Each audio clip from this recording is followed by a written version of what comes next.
السلام عليكم ورحمة الله وبركاته. الحمد لله الذي وكفى والصلاة والسلام على سيد المرسلين على آله الطاهرين وأصحابه الماجدين أجمعين.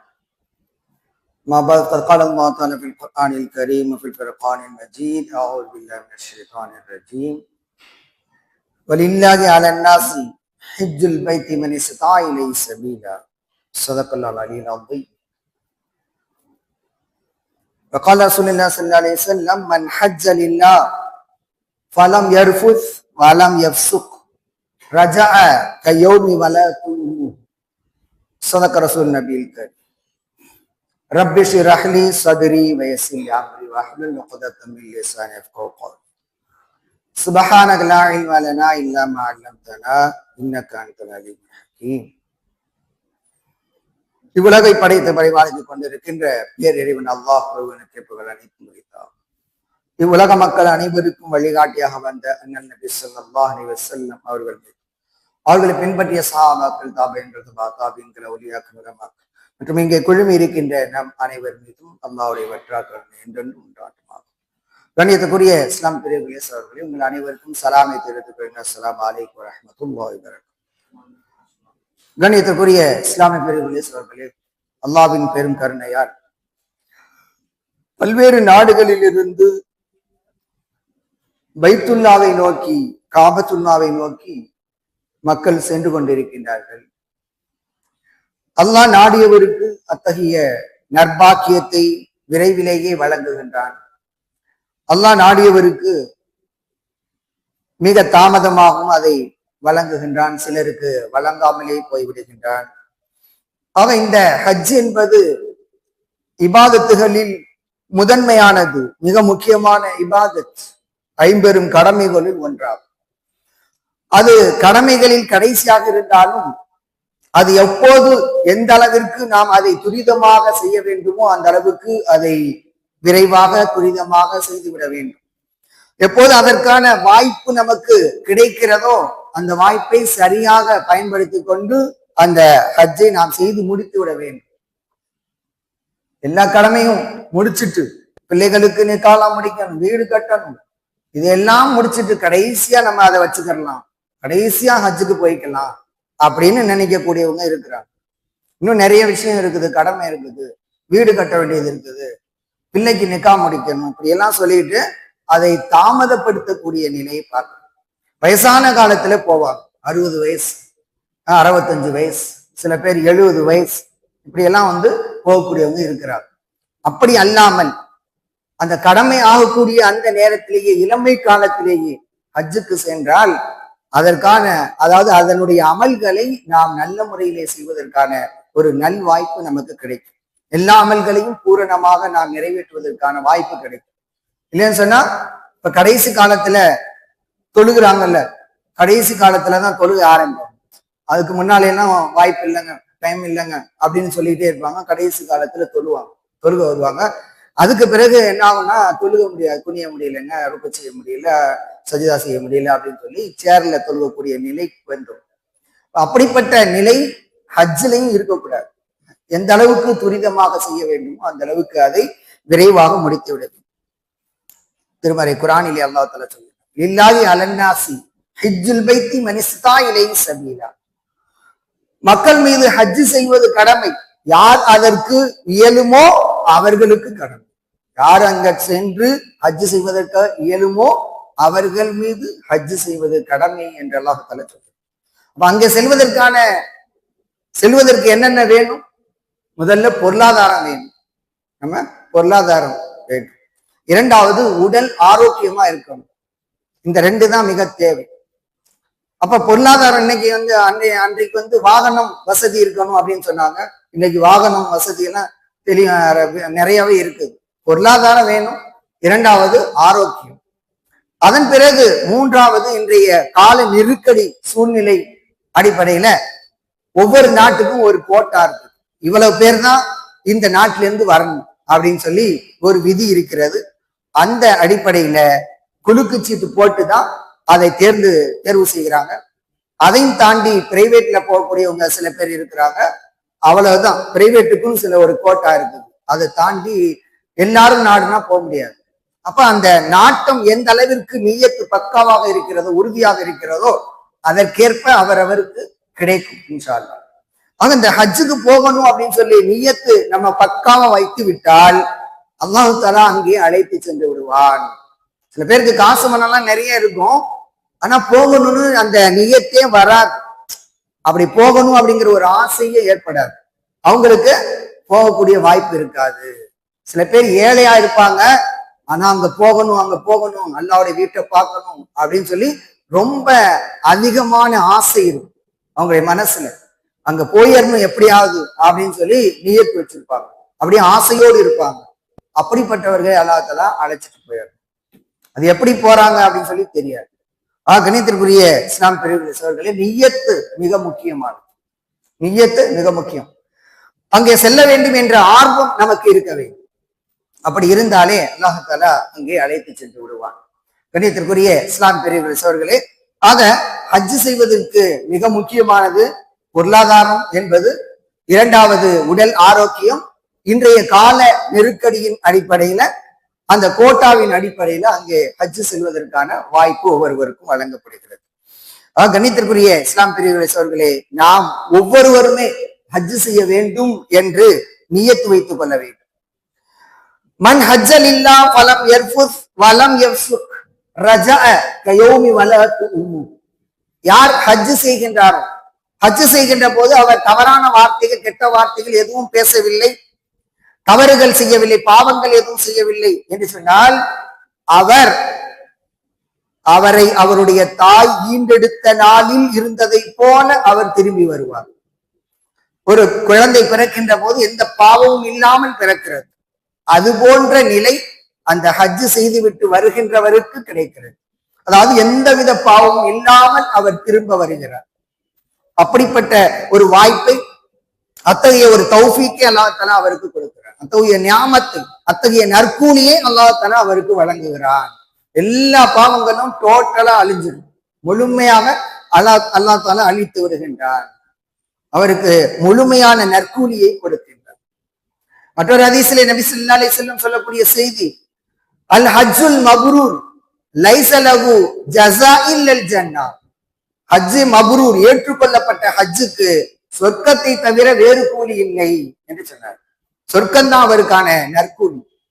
அப்படிப்பட்ட உயர் சிறப்பு இந்த ஹஜ்ஜின் மூலம் அவருக்கு கிடைக்கிறது.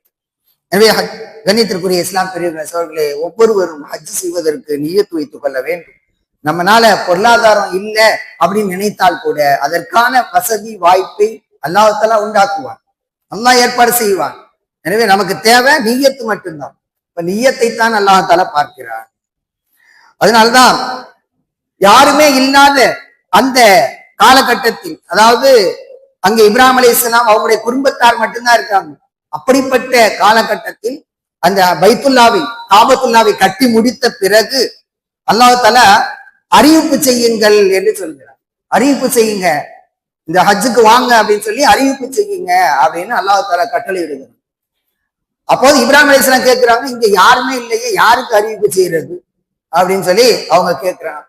இப்ராஹிம் அலைஹிஸ்ஸலாம் கேட்கிறாங்க, நீங்க அறிவிப்பு செய்யுங்க, அந்த அறிவிப்பை கொண்டு போய் சேர்ப்பது நம்முடைய கடமை அப்படின்னு சொல்லி அல்லாஹ் தஆலா சொல்ல, அப்படி அஜ்ஜின் ஃபின்னாஸ் பில் ஹஜ், மக்களுக்கு ஹஜ்ஜை கொண்டு நீங்கள் அறிவிப்பு செய்யுங்கள் என்று இப்ராஹிம் அலைஹிஸ்ஸலாம் அவர்களுக்கு அல்லாஹ் தஆலா கட்டளையிட்டான்.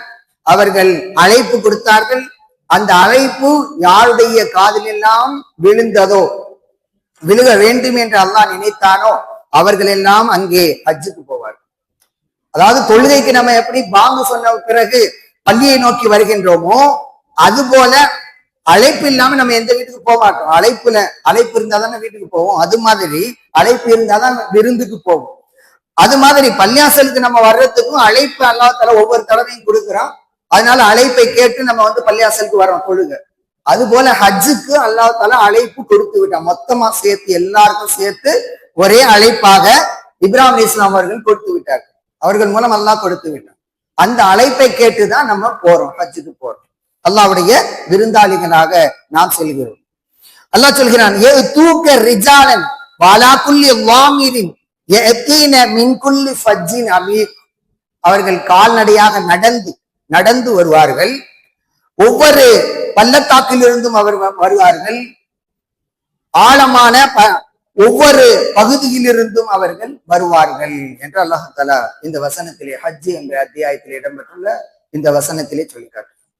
ஒவ்வொரு பகுதியிலிருந்தும் ஒவ்வொரு பள்ளத்தாக்கிலிருந்தும் அவர்கள் ஹஜ் செய்வதற்காக வருவார்கள், நீங்க அழைப்பு கொடுங்க அப்படின்னு அல்லாஹ் தஆலா கட்டளையிட்டான். இப்ராஹிம் அவர்கள் அழைப்பு கொடுத்தார்கள். இன்று வரை மக்கள் சாரை சாரையாக சென்று கொண்டே இருக்கிறார். ஒவ்வொரு நாட்டிலிருந்தும் மக்கள் சென்று கொண்டே இருக்கின்றார்கள். கணியத்திற்குரிய இஸ்லாம் பெருங்கள் சகோதரர்களே, ஆக அந்த வீட்டை நோக்கி சென்று அவனுடைய அந்த வீட்டை பார்ப்பது மிகப்பெரிய நன்மை, பார்ப்பதே மிகப்பெரிய நன்மை.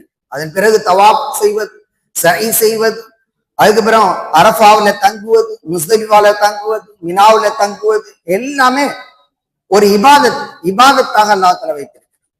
அதாவது இவை அனைத்துமே இப்ராஹிம் அலைஹிஸ்ஸலாம் அவர்களுடைய குடும்பத்தார், அவங்களுடைய மனைவி குடும்பத்தார் செய்த செயல்பாடுகள். அந்த செயல்பாடுகளை தான் அல்லாஹ் தஆலா ஹஜ்ஜாக நமக்கு ஆக்கியிருக்கிறார். ஆக அந்த அடையாள சின்னங்களை எல்லாம் கண்ணியப்படுத்துவது இறை அச்சத்திற்கான அடையாளம், தக்குவாவிற்கான ஒரு அடையாளம். அப்ப அங்க என்னென்ன இருக்குது? பைத்துல்லா இருக்குது, அதை பார்க்கிறோம். ஹஜ்ருல் அஸ்வத் இருக்குது, அதை முத்தமிடுகிறோம்.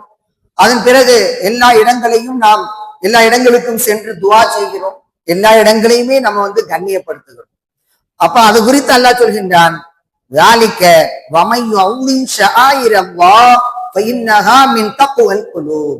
அல்லாஹ்வுடைய அடையாள சின்னங்களை யார் கண்ணியப்படுத்துகிறாரோ அது இறை அச்சத்தின்பால் உள்ளதாகும், இறை அச்சத்தில் உள்ளதாகும் என்று அல்லாஹ் தஆலா திருமறை குர்ஆனிலே சொல்லி காட்டுகிறார். குர்ஆனை எடுக்கிறோம் ஓதுவதற்காக, அதை கண்ணியப்படுத்தும் முகமாக முத்தமிடுகிறோம் அப்படின்னு சொன்னா இது ஒரு கண்ணியம்.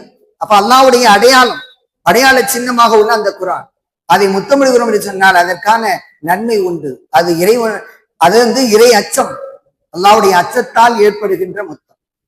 ஆக இது மாதிரி ஹஜ்ருல் அஸ்வதை நாம் முத்தமிடுகிறோம் என்று சொன்னால் அது இறை அச்சத்தை நமக்கு ஊட்டுகிறது. அல்லாஹ் கட்டளையிட்டான், நபி ஸல்லல்லாஹு அலைஹி வஸல்லம் அவர்கள் கட்டளையிட்டார்கள், அதனால் நாம் இங்கே முத்தமிடுகிறோம் என்ற நியத்தோடு நாம் செய்கின்ற போது அதுதான் இறையச்சம், இறையச்சத்தினுடைய வெளிப்பாடு.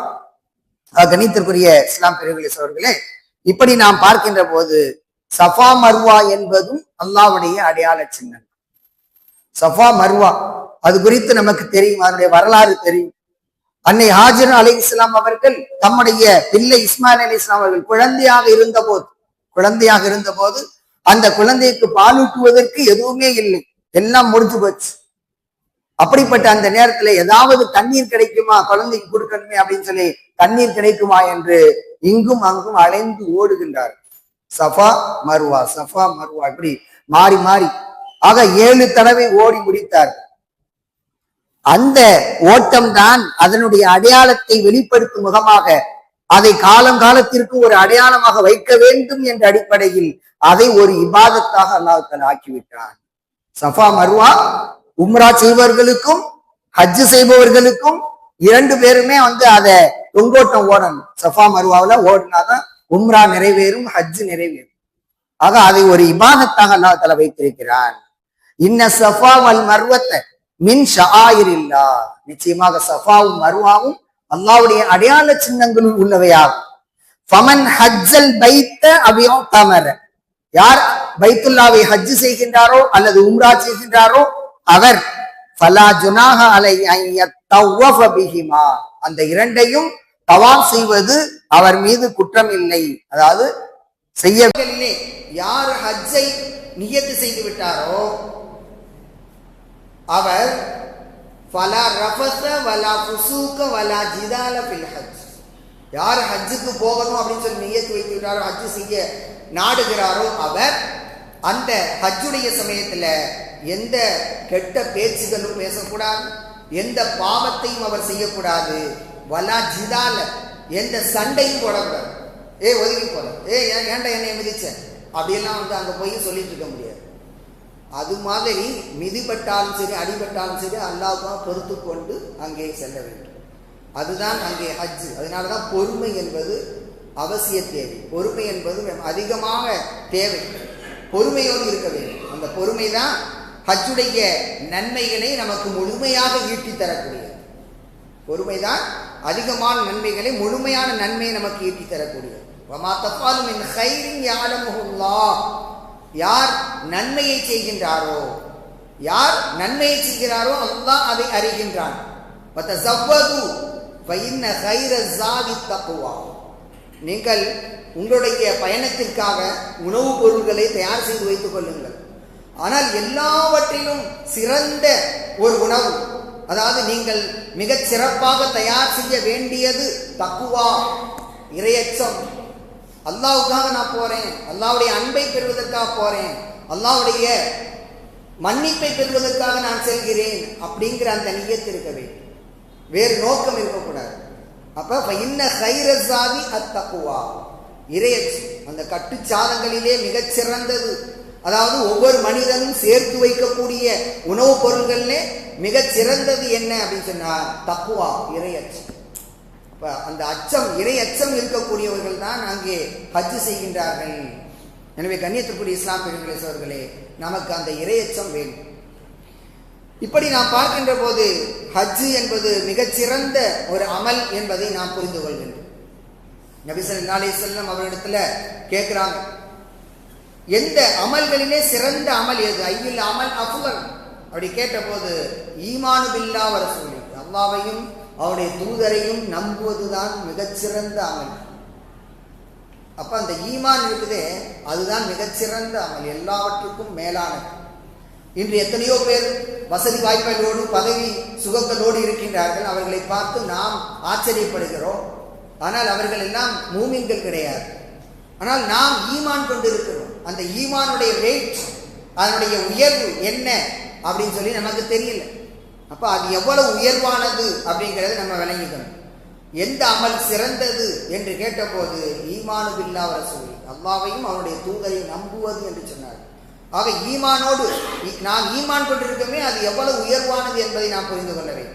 இரண்டாவது கேட்கப்பட்டது கீழே சும்ம மாதா, பிறகு எது என்று கேட்கப்பட்ட போது அல் ஜிஹாது ஃபீ ஸபீலில்லாஹ், அல்லாஹ்வுடைய பாதையில் போராடுவது, அல்லாஹ்வுடைய பாதையில் போராடுவது, அல்லாஹ்வுடைய கலிமாவை உயர்த்துவதற்காக, நீதியை நிலைநாட்டுவதற்காக, இதற்காக போராடக்கூடியவர்கள். அந்த போராட்டம் தான், அல்லாஹ்வுடைய பாதையில போராட்டம் செய்வதுதான் மிகச்சிறந்தது.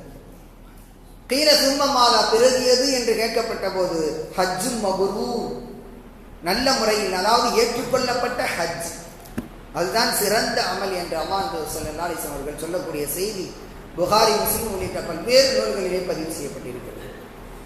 கண்ணியத்திற்குரிய இஸ்லாம் பெருமக்களே, மிகச்சிறந்த அமலான இந்த ஹஜ்ஜை நாம் ஒவ்வொருவரும் செய்ய வேண்டும் என்ற நியத்து நம்முடைய மனதிலே இருக்க வேண்டும். கண்ணியத்திற்குரிய இஸ்லாம் பெருமக்களே, அன்னை ஆயிஷா ரலியல்லாஹு அன்ஹா அவர்கள் கேட்கின்றார்கள், அதாவது ஆண்கள் எல்லாம் ஜிஹாத் செய்கிறாங்க, நாங்களும் ஜிஹாத் செய்யணும்னு விரும்புகிறோம் என்று சொன்னால், ஜிஹாதில் அவ்வளவு, அதாவது உயிர் தியாகியாக ஆகக்கூடிய அந்த ஷஹீதுக்கு அவ்வளவு உயர்ந்த அந்தஸ்தை அல்லாஹ் தஆலா கொடுக்கிறோம். அந்த அந்தஸ்தை, மதிப்பை நாங்களும் பெற வேண்டாமா? அதனால் நாங்களும் ஹஜ் செய்ய வேண்டாம், நாங்களும் ஜிஹாது செய்ய வேண்டாமா என்று கேட்டபோது காலன் லா லாக்கின் அஃலல் ஜிஹாத் ஹஜ்ஜும் மப்ரூர், வேண்டாம், ஏனென்றால் அதைவிட ஜிஹாதிலே மிகச் சிறப்பு வாய்ந்தது ஹஜ்ஜும் மப்ரூர், ஏற்றுக்கொள்ளப்பட்ட ஹஜ். அப்ப ஹஜ் செய்யுங்க, பெண்களாகிய நீங்களாம் ஹஜ் செய்யுங்க, அதுதான் மிகச்சிறந்த ஜிஹாத் உங்களுக்கு என்று அல்லாஹ் ஸல்லல்லாஹு அலைஹி வஸல்லம் அவர்கள் சொல்றாங்க. அப்ப ஆண்களுக்கு ஜிஹாத் இருக்கிறது, அதே போல ஹஜ்ஜும் அவங்களுக்கு ஜிஹாது தான். ஆனா பெண்கள் ஜிஹாதில் கலந்து கொள்ள தேவையில்லை, அவர்கள் ஹஜ் செய்வதே மிகச்சிறந்த ஜிஹாத் தான் என்று அல்லாஹ் ஸல்லல்லாஹு அலைஹி வஸல்லம் அவர்கள் வழிகாட்டுகிறார்கள்.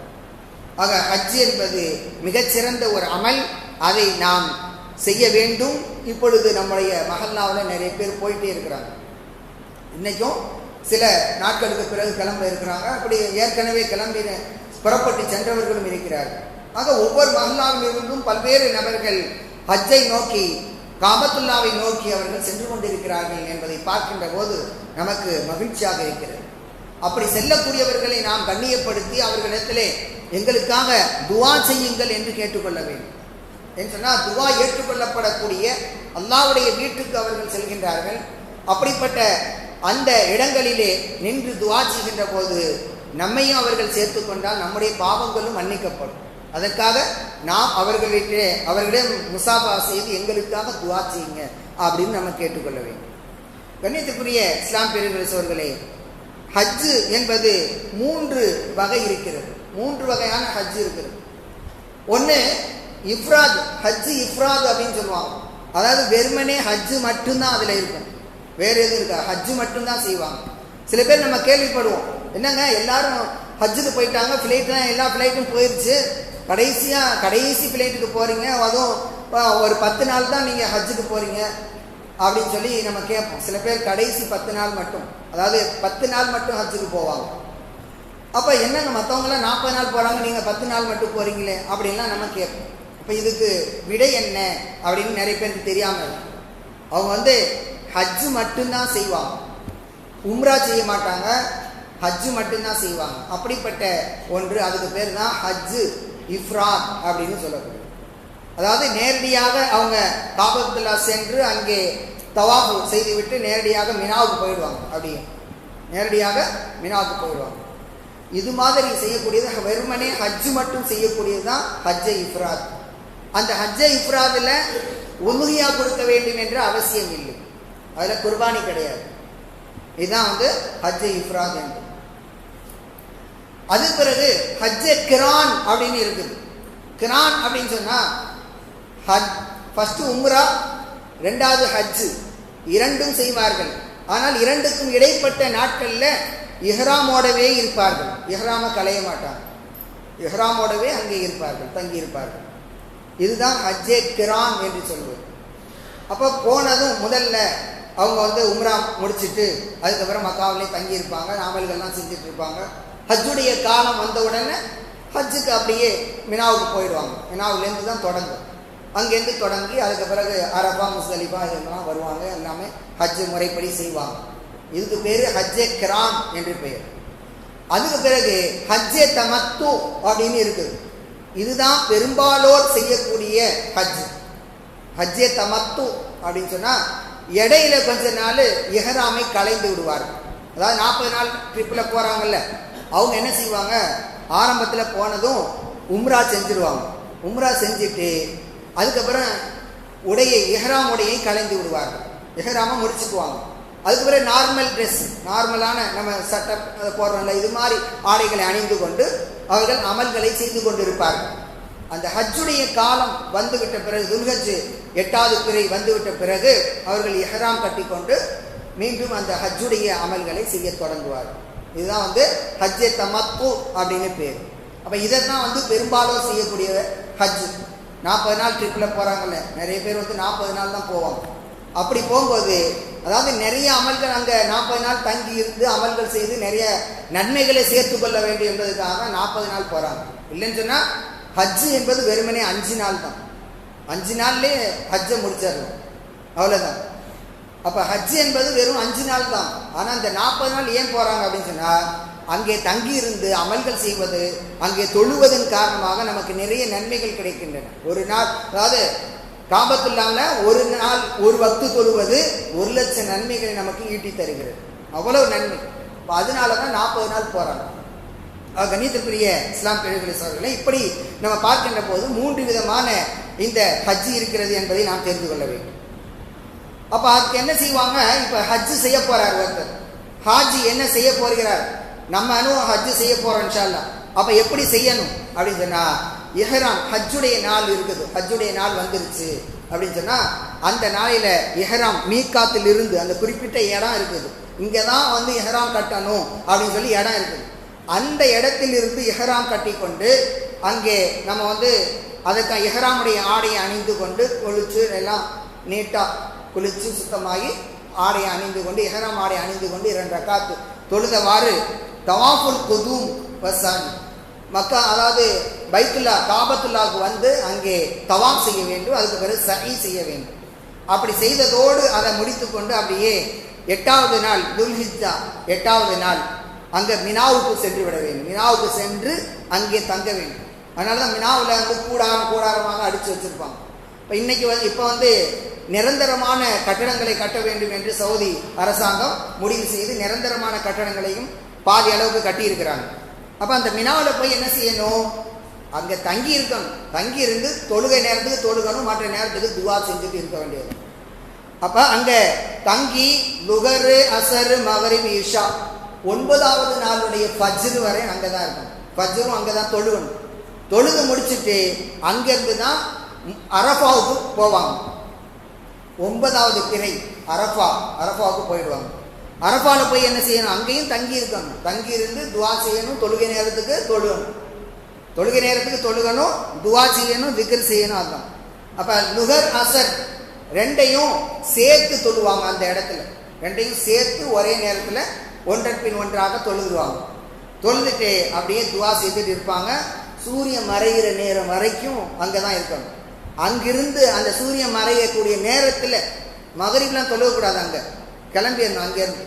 அங்கேருந்து கிளம்பி முஸ்தலிஃபா அப்படிங்கிற இடத்துக்கு போயிடணும். முஸ்தலிஃபாங்கிற இடத்துக்கு போய் சேர்றதுக்கு எப்படியும் இஷா நேரம் ஆயிடும். அதனால எங்க என்ன செய்யணும்?